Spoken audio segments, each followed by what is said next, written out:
Channel каналында биринчи жолу болсоңуз, подписаться баскычын басып, катталып коюңуз.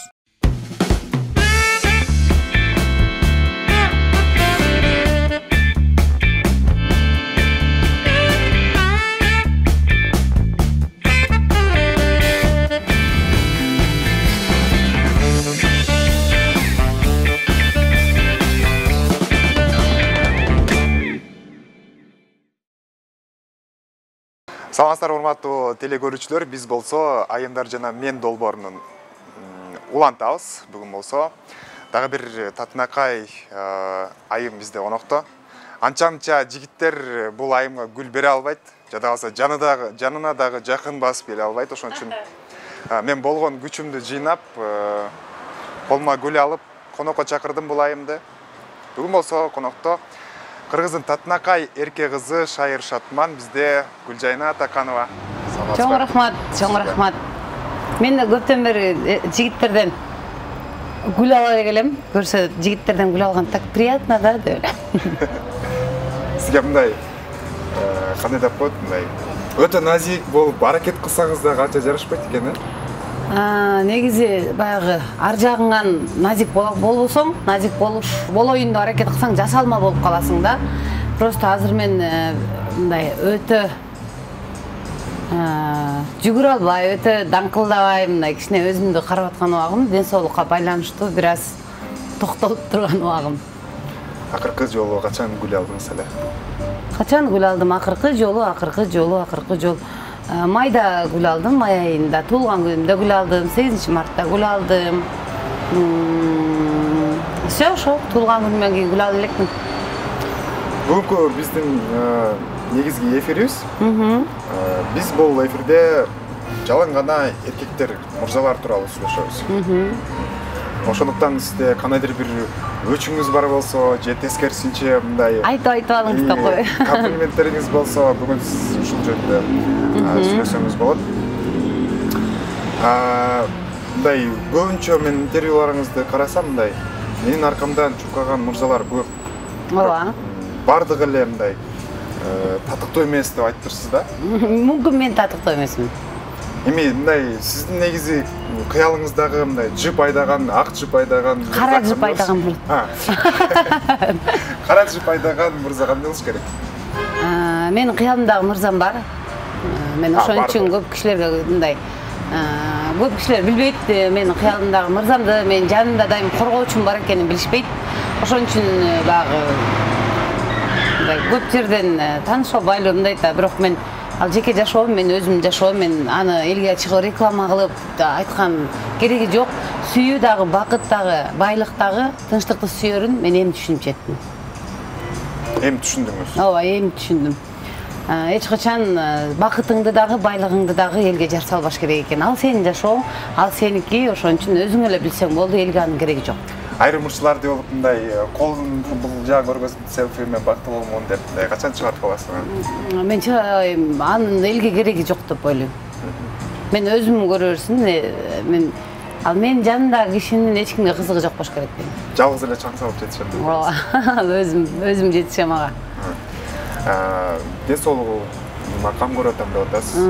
Бул кандай деп ойлойсуз, мындай жан дүйнө ооруганда кошо ден соолук ооруйбу, же сиздики азыр мындай физикалык эле? Жок, мен жан дүйнөм жакшы, Кудайга шүгүр, жан дүйнөм оорубасын эч качан. Мен жан дүйнөм жашоодо көп ооруган. Аллахым мени бул жашоодо аябай көп сынады. Мен бирок сыноосуна ар бир сыноого мен шүгүр айтып жашадым да, күлүп жашадым. Кудай мени эстеп атат да, значит деп ушундай. Бирок азыр такыр жан дүйнөгө тиешеси жок. Просто бир аз лечение алыш керек экен, ошо эле. Сиздин мындай оюңузда ай сайын сиздин мырзаңыз стабилдүү түрдө канча акча каражатын табыш керек? Бул жашоодо элдер айтат, байлык бул колдун кири деп коет да. Колдун кири биринчи көңүл, байлык болсо деле бактылуу болсо болот дейт да. Бул акча дагы, бул бактылуулуктун бир чекеси деп ойлойм. Аябай үйдө бактылуу болуп эле жата бер, бирок эч кандай акча таппаса, киреше киргизбесе, уруштун баары ошондон чыгып кетиши мүмкүн. Ошон үчүн үй бүлөгө баягы расходко керектелүүчү буюм тайымдарга эркек кишинин таап келгени аябай приятно. Аялдар үйдүн барак экен, акыл эс жактан тайка экен, бала эле тууп бербесе балталап салчу калк экен дейт. Сиздин көз карашыңыз кандай? Анан сиз ушулардын да катарына кошуласызбы? Эч качан бул эми тамашалап айтылган сөз бул деген эми. Бир 8-марта дагы Абдулла агай ушуну айтып тамашалаган, кийин мен Абдулла агайга да жооп айткам. Абдулла өзү нормальный эле киши экен, күлдүргүч менен иш экен, куудулдук эле болбосо куйкалап салчу киши экен деп. Ошон үчүн бул тамаша иретинде айтылган, бул айымдар бул үйдүн куту, үйдүн берекеси, үйдүн чырагы. Ошон үчүн эненин таман алдында бейиш деп коет. Андай болуп айтылбак эмес да, эгерде балталап салчу калк экен болсо биздин пайгамбарларыбыз айтып кетмек эмес да, эненин таман алдында бейиш деп. Бул тамаша иретинде айтылган сөз деп эсептейм. Айымдар бул жашоодун түрү мындай кыймылдатпай кармап тургандагы көпчүлүк айымдардын колунда деп айта аламын. Алтын баштуу аялдан бака баштуу эр артык дейт. Ар бир эркек күчтүү, ар бир эркек бизге бийик, ар бир эркек бизге улук, бирок ошентсе дагы жашоодо айымдардын орду да өтө чоң. Жакшы аял жаман эркекти жакшы кылып, жакшы эркекти хан кылат деп айтылчу да. Жаман аял жакшы эркекти жаман кылып, жаман эркекти жок кылып ийет. Жок кылып экен. Эми сиз буга чейин кайсысына кирчү элеңиз? Бул мондай айтылган. Мисалы, туура жакшы аял жаман эркекти жакшы кылат, жакшы эркекти башчы кылат дейт да. Бирок жакшы аялдар аябай көп. Аракет кылат. Ошону дагы түшүнбөгөн эркектер дагы бар. Мен аябай нейтральный сүйлөйм. Мен дайыма айымдардын эмес, же мырзалардын эмес, мен болгондой сүйлөйм. Ким кандай кабыл алса, ошондой кабыл алсын. Ошол эркекти жакшы кылам деп, ошол эркектин аркасынан жүгүрүп, ысыгына күйүп, суугуна тоңуп, канча деген күнөөлөрүн кечирип, ради балдар үчүн мен макул деп жашап калайын деп, ошол эркек менен аракет кылган айымдар да аябай көп. Ошону түшүнбөгөн эркектер дагы бар. Эркек иштеп атат, таап атат, ап келип атат, бирок ошону билбеген аялдар да бар. Үйдө отуруп көп кеткен аялдар да бар. Иштетпейт аялын, мисалы дайыма үйгө отургузуп коюп, ап келип берип минсе да мен мындага жетпедим, мен тигинтпедим, налган аялдар дагы көп. Ошон үчүн звук эки жактан тең чыгат деп айтат. Бир жактан эле чыга бербейт. Мен көп конокторума берем бул суроону. Акыркы убактарда мындай соңку учурда кыргыз эркектери мындай аябай эле майдачыл болуп кетти, мажүрө болуп кетишти. Аялдардын ичинде көп киргизчи болуп калды деп айтышат да, сиз ойуңуз кандай? Мен ага кошулбайм. Мүмкүн ошол айымдарга ошондой эркектер туш келип аткандыр. Мен эркектин эркектей эле болгонун жакшы көрөм. Антип тамак ашка аралашып, кухняга кирип, улам холодильник ачып, эмне бар, иши мындай. Момо жок десең ап келип берип койсо, мындай десең ошону кылып койсо мындай. Өтө мындай аялдын ишине киришип берген эркектер мага да жакпайт. Сизге жакпайт? Жакпайт. Сизге мындай эркектер тарабынан берилген эң тажатма суроо бар? Мага көп деле суроо бере албайт эркектер. Духтар жетпейт ошентип. Может, духу жетпейт, может, саламатсызбы дейт, саламатчылык, Гүлзейна мен сени аябай сыйлайм, талантыңды сыйлайм, жакшы көрөм деп ошентип айтат. Анан бирок ар кандай суроо берип, мынтип чалчактап, мага мондай кылып туруп, тийишип, жалжактай албайт. Себеби мен андай кылганга өзүм повод дагы бербейм. Мисалы, кандай айымдарга мындай, мен мисалы мен эркек балдар менен көп эле чөйрөмдө эркек балдар көп да. Анан айтып калышат. Ал бирөөгө тийишип атасың дейт. Значит, ал өзү кышыңдап, кичине повод берип, деп эсеби бир ненормальный болуп, ал өзү повод берет кыздар. Вот эркектер анан тийишет. Мисалы, мага келип тийсинчи бир эркек, ошентип кармаласынчы. Нет, анта албайт. Ага духу да жетпейт. Мисалы, менен 2 жаш бир кичүү кыз бар болчу, өткөндө айтып атат, экөөбүз ушинтип отурганбыз. Аны эчке чыгып келгиче эле ага тийишип атат да бир эркектерчи. Мен урушуп кетатпайм эркектер менен. Эмне болду деп ошентип мага ошентет. Айттым, силер мына эчке чыкканда дедим, айымдарга аңдыган чыгасыңарбы дедим. Силер жумуш менен чыгасыңарбы же ар бир өтүп аткан айымды аңдып отуруш үчүн чыгасыңарбы? Деп ошенттим. Ошон үчүн кызга тийишип атабы? Значит, ошол өзү повод берет. Же монтип кыялданат, же өзүнчө бирдек болот, анан эркек тийишет. Мисалы, достойный кыздарга эркектин духу жетпейт дейишкенде. Сиздин оюңузча идеалдуу кыргыз жигити, кыргыз мырзасы кандай болушу керек? Идеалдуу эми бул жашоо өзү идеалдуу эмес. Идеалдуу кыз, идеалдуу эркек болот деген бул жомок. Ар бир кишинин кемчилиги болот. Ошол кемчилигин кечирип жашасаң, ошондо гана бактылуулукту табасың да. А бирок мен кандай десем, кыргыз жигит деген эрктүү болсо, намустуу болсо, күчтүү болсо, аялын коргой билсе, бир туугандарына мындай көлөкөсү тийсе, ата-энесине жардам кыла алса, эсеби мындай эркек деген атын уят кылбаса деп койтам. Эркек деген атына шек келтирбесе деп. Келиңиз мындай коомчулукта болуп жаткан маселелерди козгойлу. Эмне үчүн биздин кыргыздын кыздары көп айтышат да. Башка улуттун өкүлдөрү менен эришип кетип атат, же ошол жака турмушка көп чыгып кетип атат. Бул жерде күнөө кимдерде? Кыргыздын мырзаларындабы же коомчусунда? Бул жерде күнөө жок, эч кандай, эч кимде күнөө жок. Ал деген тагдыр, ал деген пешене. Кудай анын пешенесине ошону сызып койду, ошону гана көрүп атат. Ал деле төрөлгөндө же чоңоюп атканда мен ошол индуска же оруска же казакка же өзбекке же дагы түрккө темдеп ойлоп чоңойгон эмес да. Ал деген Кудай пешенесине сызганды гана көрүп атат. Эч кимде күнөө жок бул жерде. Ар бир адам бактылуу болууга тийиш. Мейли ким болсо дагы, эң негизгиси мусулман болсун. Анан бирок менин өзүмдүн мнениямда мен башка жака турмушка чыгып кеткендерди, башка улуттан кыз алгандарды мен бул күнөөлүү, ушундай жаман деп айтпайм. Ар ким өзүнүн жашообу, бирөөдүн жашоосуна такыр аралашпайм. Менин өзүмдүн мнениям, мен кыргыз гана балдарын, кыргыздын гана баласын аял болушум керек. Кыргыз. Ооба.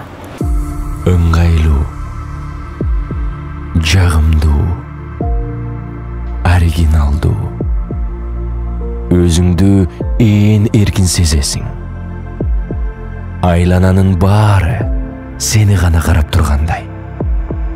Баскан турганыңдын баары жарашыктуу. Сенин стилиңди көрүп, башкалар жаңы табитке ээ болот. Сен өзгөчөсүң. Мунун сыры эмнеде? Албетте, Center Costumes. Туура кийинүү чеберчилиги. Көп интервьюларыңызда айтып турсуз да. Ушунчалык бир кыйынчылык жашоону көрдүм депчи. Ооба. Ач кадырым ток билбейт деп коет да. Анан дагы бир маселени айтып турсуз, мисалы, көп адамдар ушинтип жардам сурай берет депчи. Анан чыгармачыл адамдар бул ар кимге эле жардам берүүгө милдеттүү эмес депчи. Ошентип сизди тажаткандар көп окшойт. Көп, ооба. Колуман келсе, менден артып турса, мен жардам бергенден, мен мындайча айтканда, неме алам да, эмне алам деп коет. Жыргайм, мындай. Удовольствиемен кандай мындай. Эсе жардам бергенден кадимкидей жеңилдейм, эс алам. Колуман келип турса жардам бергим келет. Мен деле жалгыз бой энемин. Мен деле арабаны жалгыз сүрөгөн айыммын. Бирде өйдө болот, бирде ылдый болот, бирде бар болот, бирде жок болот. Анан бар болгон убакта сөзсүз түрдө жардам бергенге аракет кылам. Анан бирок мен единством түгөнүп калдым, квартплатаны төлөп, памперсим түгөнүп калды, күйөөм акча таппай атат, күйөөм иштебей койду, күйөөм таксиде эле анан минтип калды деп жазганда, просто мен уялам. Еще күйөөсү бар анын. Күйөөсү такси кылабы, нан жабабы, пойла иштетеби, ак үйдө иштейби, бизнес кылабы. Күйөөсү бар да эң негизгиси. Бирок ошо күйөөсү акча таппай калса анан жардам сурай калышат да. Бул өтө уят нерсе деп ойлойм. Үй бүлөдө эркектин эки же андан көп ашык аял алуусуна көз карашыңыз кандай? Мен турмушка аябай бышкан кызмын. Өйдөнү да, ылдыйды да, ысыкты да, суукту да көргөн кызмын. Ошон үчүн мен ар бир нерсеге туура көз карашта карайм. Эгерде эки аял алдыбы, Кудай ошонун пешенесине сызып атабы, мен Кудайдан улук болуп, мен ошону кыйкырып, өкүрүп, депрессия болуп, монтип, не надо. Кудай пешенеге сыздыбы, ошону көрүшүбүз керекпиз.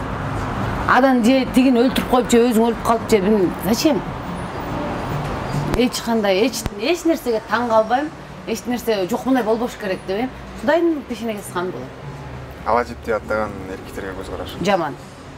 Ала жипти аттаган эркектерге көз карашым жаман. Кайтар дүнүйө деп коет. Акулукка зат деп коет. Жизнь бумеранг деп коет. Ал дагы ошо бирөөдүн кызына барып, ала жипти аттап, бирөөдүн кызын алдап, бирөөдүн кызын мындай убалына калып атат да, мындайча айтканда. Анын да кызы бар. Анын да кызы эртең чоңоет. анын да кызын бирөө ошентип эрмектейт. Бирок ошого эрмек болуп аткан кыздарды да күнөөлөйм биринчи очередде. Анын аялы бар экенин билгенден кийин эркекти жолотпо жаныңа, өзүңүн теңиңди тап, ал аялы бар экенин билип туруп, анан акчасына кызыгып, анан мынтип жүргөн аялдарды мен жек көрөм. Ошол айымдар болобу, кыз болобу, аялы бар эркек менен жүргөн айымдарга мен монтип айтат элем да, эки дүйнөнүн тозогун көрсүн дейт элем. Себеби ал бир чырактай аялды ыйлатып атат. Эркек макул. Эркек баягы көзүнө көрсө баягы эркекчилик кылып барып тийишип коюшу мүмкүн. Эгер ошо кыз достойный болсо, сен өзүңдүн аялыңа кыла албаган жакшылыкты мага кыласыңбы? Барчы деп койсо, ал эркек аны урабы? Эчтеке кыла албайт, айласы жок кетет. Ошол эркекти ала жиптен аттатып аткандагы кээ бир шуркуя өзүнүн намысын коргой албаган айымдарга мен ушунчалык жиркенем ошондой айымдарданчы. Ошол бирөөдүн аркасынан мисалы ошо менен жүрүп, ошодон акча алып, может да бирдеме бүтөрүп, же кийим алып, же да бирдеке кылып, же үй алдырып, монткенчи кайтар дүйнө деп коет. Арам жашоодун аркасы эч качан жакшы болбойт. Ошол эркек менен жүрүп аткан эркек дагы, ошол айым дагы, ошо ала жипти аттап, бирөөдүн аялы, тигин аялы бар да ошону какшатып аткан үчүн Кудай мындайлардычы мен билбейм, тиги чын дүйнөгө барганда эле жазалабастан ушул жалган дүйнөдө жазалап койсо деп ойлойм да. Жаман көрөм, жиркенем ошондой кыздардан. Билемин даже ошентип аялы бар эркек менен жүргөн айымдарды састараны билем, шуркуя деп айтам. Уяты жок, намысы жок. Кайсыл бети менен ошол ата-эненин тарбиясын көрүшүн жүрүт деп айтам. Мен жаман көрөм. Айрым жалгыз бой айымдар өзүн өзү камсыздап, материалдык жактан, моралдык жактан өзүн өзү камсыздап калгандар турмушка чыккысы келбей алат деп айтышат да. Билбейм. Мен андайды билбейм. Мен Кудайга шүгүр өзүмдө укмуш камсыздайм деп айтпайм. Кудайга шүгүр эл ортосу камсыздап жашаймын. Бирок эч качан турмушка чыкпайм деп айтпайм. Себеби жалгыздык жаратканга гана таандык. Бүгүнбү, эртеңби, күздөбү, жаздабы, субботабы, воскресеньябы мен өзүмдүн теңимди таап, мындай ошол адам менен бирге өмүр сүргүм келет. Түшүнүктүү. Сизди көбүнчө эмне түшөлтөт, эмне ойлондурат? Мен эчтеке ойлондурбайт. Бардыгы жай. Эмнеге ойлонуш керек? Ойлонбой ошону кылыш керек, наоборот. Мисалы, эмне ойлондурушу мүмкүн? Эме, бир проблема же иштеш керек, же монтиш керек деп ошону ойлонот да, көптөрчү үй алыш керек эле, участок алыш керек эле, бир жакшы бизнес башташ керек эле деп отура бербей, ошону башташ керек, кылыш керек, аракеттениш керек. Сиздин сөзүңүзгө аралжа, мисалы, көп айымдар айтат, Гүлжан айткан ушундай мотиватор аялдырчы. Керек эле, жасаш керек эле деп аткандарга сиз азыр кандай кеңеш бересиз? Жок, ушундай кылыш керек эле, анан участок алыш керек эле, анан үй салыш керек эле, анан машина алыш керек эле, анан бир жумуш башташ керек эле дешип отура берет го. Керек эле дегендер мой жерден да, толтура. Мен жасайм, мен аракет кылдым, кеттим, турдум деп ордунан туруп, ошону жасап башташ керек. Бир неме, бир бул эми баягы мындай күлкүлүү неме болуп калат эми. Бир бизнесмен, Аллахым, мен бизнестеримди оңдоп берчи, Аллахым, Аллахым, мага берчи жаратканым деп ушундай жалдырап сураса, стенканын нарагы жагынанчы бир, Аллах, мага 100 сом берип койчу, бүгүн ачка калат окшойм, 100 сом берип койчу деп ушундаттыр. Анан тиги бизнесмен чөнтөгүнөн 100 сом апарып туруп, ме, могу 100 сомду ал дагы Кудайдын башы майда чүйдө нерсе менен занят кылбай жоголчу деп ошенткен экен да. Ошон үчүн Кудайдан гана тилеш керек, Кудайдан күтүш керек. Аллахым, мага жардам бер, Аллахым, баарын өзүңдөн деп туруп, башташ керек, кылыш керек, туруш керек, басыш керек, кыймылдаш керек. Отуруп эле анан мен мынтиш керек эле, анан тигинтиш керек эле, болбой атпайбы деп отура берет да. Ал мисалы экөөбүз отурабыз, сен отурасың, ушундай жасап коюш керек эле, ушинтип кылыш керек эле, ушундай жумуш кылыш керек. А мен болсо, Кудай, мен жасайынчы ушу жумушту, Аллахым, мен ушундай аракет кылайынчы деп тызылдап атсам, мага береби же сага береби отурганчы? Ошон үчүн канчалык тызылдап, канчалык аракет кылганга берекет болот. Отурбаш керек, кыймылдаш керек, туруш керек. Анан менде акча жок да кантип баштайм деген бул шылтоо. Шылтоо. Ошол мисалы 100 000 керек болот ата, бирөөгөчү. Бирдеке баштайын десе 100 000 керек болуп, баштай албай атса, Кудай сактасын, Аллах анын бетин аргылсын. Бир жерден жүгүрүп кетет, буту кол сынып кетсечи, больницага барса табабы 100 000-ди? Табат. Каяктан болбосо алып келет. Анткени өлбөй калыш керек. Ошон үчүн ар бир нерсеге аракет кылса, сөзсүз ийгиликке жетет. Айым менен мырзанын ортосунда достук болушу мүмкүнбү? Болот. Болот 100% мүмкүн. Кандай ойлойсуз? Ан үчүн кыз бала достойный болуш керек. Кыз бала көбүнчө. Эркектер силер аябай эркиңер слабый болот силердинчи. Досуңарга деле движение алып коюшуңар мүмкүн да, силерде анча бет жок да, эркектерде мындай айтканда. Бет деген эркектерде азыраак болот. Бирок ошол айым өзү достойный дос болсо, дос болуп берет. Эркектер чыныгы, мен мисалы, эмне жакшылыгым болсо, менин дос балдарым бар.